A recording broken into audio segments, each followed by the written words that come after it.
Hola, yo soy Marina y te doy la bienvenida a mi canal donde hacemos reseñas sobre libros, cómics y cualquier otra cosa que esté leyendo.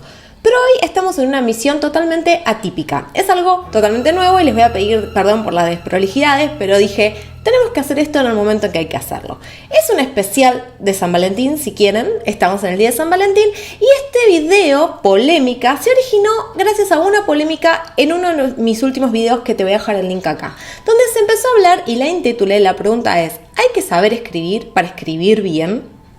Chan, esa sería la pregunta. Y todo esto comenzó porque hice una reseña sobre Hanoi de Adriana Lisboa y comentaba que me había gustado muchísimo cómo ella había usado la no puntuación en los diálogos y que no interfería para nada en lo que uno estaba leyendo. Y de ahí empezamos todos a decir, bueno, pero está bien, está mal, y hay diferentes opiniones.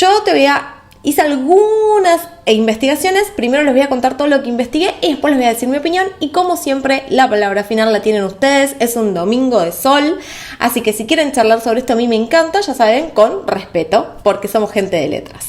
Muy bien, la verdad que a mí me encanta, yo creo honestamente que el lenguaje, una de las cosas más lindas del lenguaje es que está vivo, que se modifica, que cambia, que hay palabras que antes no se decían.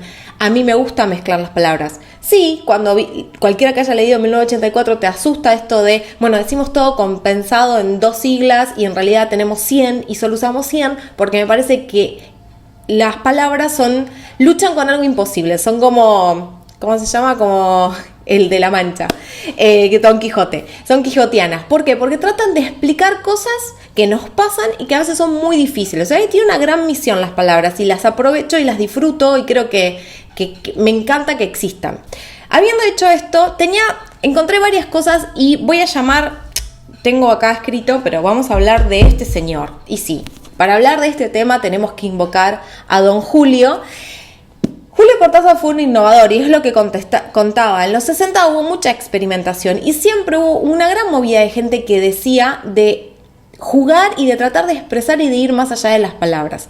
Y encontré muchos artículos sobre Julio y lo que pensaba sobre eso y les quiero leer algunas cosas que me gustaban.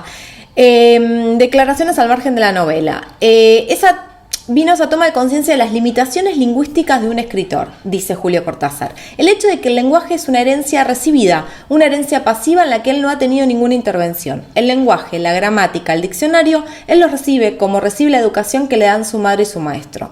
¿Qué puede hacer el escritor que no se resigna a seguir transmitiendo una visión rutinaria, convencionaria de la realidad? Luchar con el lenguaje. Yo ya no podía aceptar el diccionario, ni aceptar la gramática. Empecé a descubrir que la palabra corresponde por definición al pasado. Es una cosa ya hecha que nosotros tenemos que utilizar para contar cosas y vivir que todavía no están hechas, que se están haciendo. El lenguaje no siempre es adecuado. Desde luego, esa es un poco la definición de escritor, en todo caso, del buen escritor. El buen escritor es ese hombre que modifica parcialmente un lenguaje.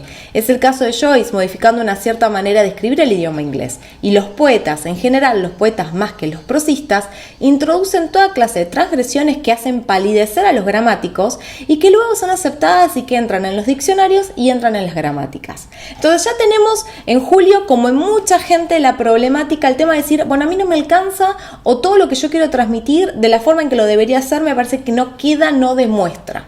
Otro señor que es así es José Saramago, que acá lo tengo y si ustedes ven, él va a decir al respecto, pero quiero mostrarles un poco, déjenme ver que no veo la cámara, si les estoy mostrando bien.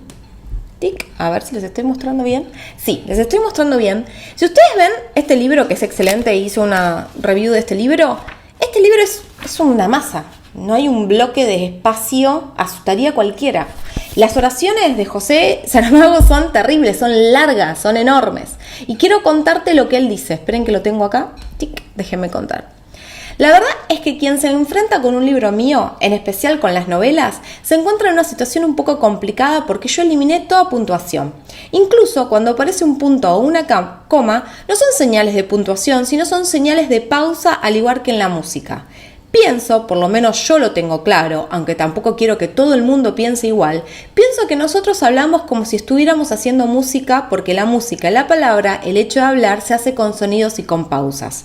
La música más espiritual o la música de peor calidad tiene pausas y sonidos. Cuando yo elimino prácticamente toda la puntuación, busco que el lector no lea pasivamente, sino que construya el texto, gracias a esa voz que debe estar escuchando. Yo propongo al lector un texto incompleto.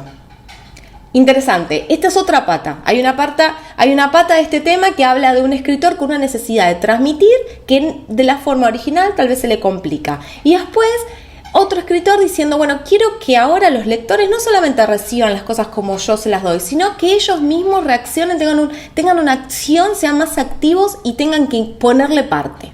Y esto no es solamente revolucionario o moderno. Encontré un artículo que no tiene desperdicio, que es este, que hablaba de escritores que se negaron a usar signos de puntuación, y dice que, según este artículo, que también se los dejo en la cajita, todo lo que nombré se los voy a dejar en la cajita, el escritor polaco, Dios sabe cómo voy a decir ese nombre, publicó en 1962 una novela escrita por entero con una sola frase, cuyas primeras 40.000 palabras se suceden sin ser interrumpidas por ningún signo de puntuación. Gertrude Stein también desdeñó los signos de puntuación, a excepción del punto de aparte, el que consideraba con vida propia. Marcel Proust también desdeñaba los puntos y se pirraba por las comas, convirtiendo sus descripciones en interminables estructuras jalonadas de subordinadas, sin ningún punto en el que poder recuperar el aliento. Y daban ejemplos de todo esto, o sea que ya está.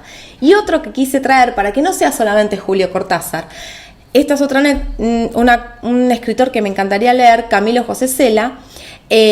Su nuevo libro, La vida no tiene, ¿cómo se llama? Cristo versus Arizona, tiene miles de comas, docenas de personajes y un solo punto, el que termina un monólogo de 238 páginas y ahí termina el libro.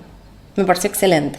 Entonces, cerrando todo esto, mi opinión es, me encanta romper las reglas, ya les dije que creo que el lenguaje es vivo, pero para mí el arte está en que para romper las reglas tenés que conocerlas y que realmente los buenos escritores primero saben en dónde se meten para después crear algo diferente.